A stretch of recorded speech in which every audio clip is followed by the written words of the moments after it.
Investing की Bible कही जाने वाली बुक द इंटेलिजेंट इन्वेस्टर के ऑथर बेंजामिन ग्राहम का इन्वेस्टिंग का एक कोर प्रिंसिपल था, जिसको वॉरेन बफेट ने अपनी जिंदगी में भी उतारा है। The future value of every investment is the function of its present price. The higher the price you pay, the lower the return will be, no matter how careful you are. ज्यादातर retail investors stock को तब खरीदते हैं जब वो भाग रहे होते हैं और अपने ऑल टाइम हाई पर हों, और जैसे ये स्टॉक ओवरवैल्यूड हो जाते हैं फिर आता है इनमें कंसोलिडेट फेज, और इस फेज में स्टॉक गिरता और चढ़ता रहता है, जिससे रिटेल इन्वेस्टर को कई बार उस स्टॉक को लॉस में बेचना पड़ जाता है।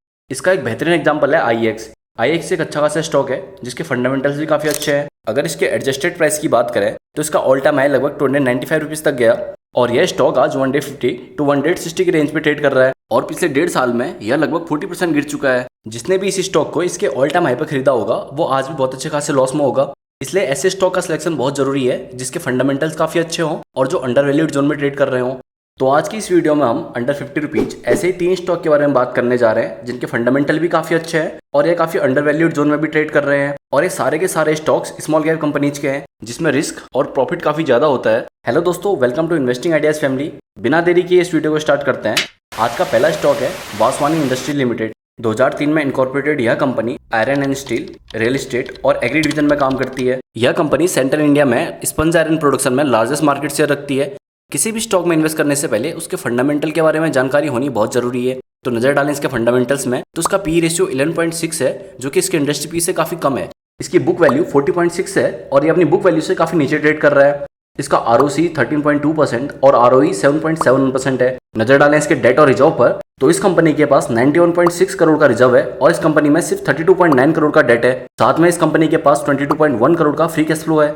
यह कंपनी अपने रेवेन्यू का 60 to 70% स्पंज आयरन से जनरेट करती है, और स्पंज आयरन का प्रोडक्शन इंडिया में 10% के सीएजीआर से बढ़ रहा है। स्पंज आयरन का उपयोग आयरन एंड स्टील इंडस्ट्रीज में स्क्रैप के विकल्प के रूप में किया जाता है। क्योंकि स्पंज आयरन का मेल्टिंग पॉइंट काफी ज्यादा होता है, इसलिए इसका यूज इलेक्ट्रिक आर्क और इंडक्शन फर्नेसेस में होता है। इसको डीआरआई यानी कि डायरेक्ट रिड्यूस आयरन भी कहा जाता है, क्योंकि इसे बिना मेल्ट किए आयरन ओर से ऑक्सीजन रिमूव करके बनाया जाता है। स्पंज आयरन के प्रोडक्शन में सल्फर ऑक्साइड, नाइट्रोजन और कार्बन के कंपाउंड रिलीज होते हैं, जिससे एयर को बहुत ज्यादा पॉल्यूट करते हैं, और इसके प्रोडक्शन और सप्लाई पर बहुत ज्यादा कंट्रोल गवर्नमेंट का भी रहता है। इसलिए गवर्नमेंट की पॉलिसीज का इस शेयर पर इम्पैक्ट पड़ सकता है। यह इस स्टॉक का एक छोटा सा एनालिसिस है। अगर आप इसमें इन्वेस्ट करना चाहते हैं तो इसके बारे में और रिसर्च करने के बाद ही इसमें इन्वेस्ट करें।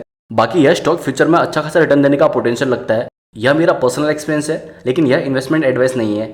इस लिस्ट का दूसरा स्टॉक है टवारिया टूल्स।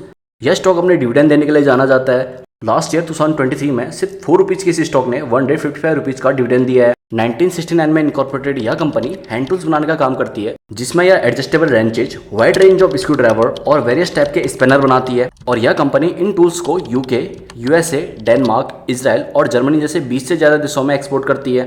सिर्फ 6.48 करोड़ के मार्केट कैप वाली इस कंपनी का फंडामेंटल स्टॉक मार्केट के किसी भी स्टॉक से बेहतर है। इसका स्टॉक भी 0.06 है जो कि इसके इंडस्ट्री पी से काफी कम है, और इसकी बुक वैल्यू 29 रुपीज है, और यह स्टॉक अभी 4 रुपीज के आसपास ट्रेड कर रहा है। तो इससे आप यह देख सकते हैं कि यह स्टॉक अपनी बुक वैल्यू से कितना नीचे ट्रेड कर रहा है। इसका आरओसी 45.5%, आरओई 34% है, और इसका ईपीएस लगभग 65.7 के आसपास है। नजर डालें इसके डेट और रिजर्व की, तो इस कंपनी के पास सिर्फ 0.33 करोड़ का डेट है, और इसके पास 301 करोड़ का रिजर्व और 116 करोड़ का फ्री कैश फ्लो है। इस स्टॉक के फंडामेंटल्स काफी प्यारे हैं। बस इस स्टॉक के साथ एक प्रॉब्लम है, इस स्टॉक में कोई भी सेलर नहीं मिलता। अगर आप यह वीडियो ट्रेडिंग आवर्स की खत्म होने के बाद देख रहे हैं तो आप यह भी देख सकते हैं कि इसमें कितने बायर्स ने ऑर्डर डाला है, जबकि सेलर एक भी नहीं मिलेगा। इस कंपनी के टोटल शेयर होल्डर 647 है, और सिर्फ 1.52 करोड़ आउटस्टैंडिंग शेयर हैं, उनको कोई भी बेचना नहीं चाहता। अगर आप भी उन 647 लकी लोगों में हैं तो कमेंट्स में जरूर बताइए। आज की इस वीडियो का हमारा तीसरा और लास्ट स्टॉक है सम्यक इंटरनेशनल लिमिटेड। 1994 में इनकॉर्पोरेटेड यह कंपनी मुख्य रूप से पेट्रोलियम और बिटुमिन बेस्ड प्रोडक्ट बनाती है, जिसमें mainly low density oil, mineral turpentine, CIX products, furnace oil, base oil, bitumen emulsion and bitumen products आते हैं, और ये सारे ऑयल कॉस्मेटिक, पेंट्स और फूड फ्रेग्रेंसेस तक यूज किए जाते हैं। तो इसकी मार्केट काफी वाइड है। नजर डालें इसके फंडामेंटल्स पर, तो इसका स्टॉक पी 4.10 है जो कि इसके सेक्टर पी से काफी कम है और बेहतरीन भी। यह स्टॉक अभी 31 रुपीज के प्राइस पर ट्रेड कर रहा है, और इसकी बुक वैल्यू लगभग 112 रुपीज के आसपास है।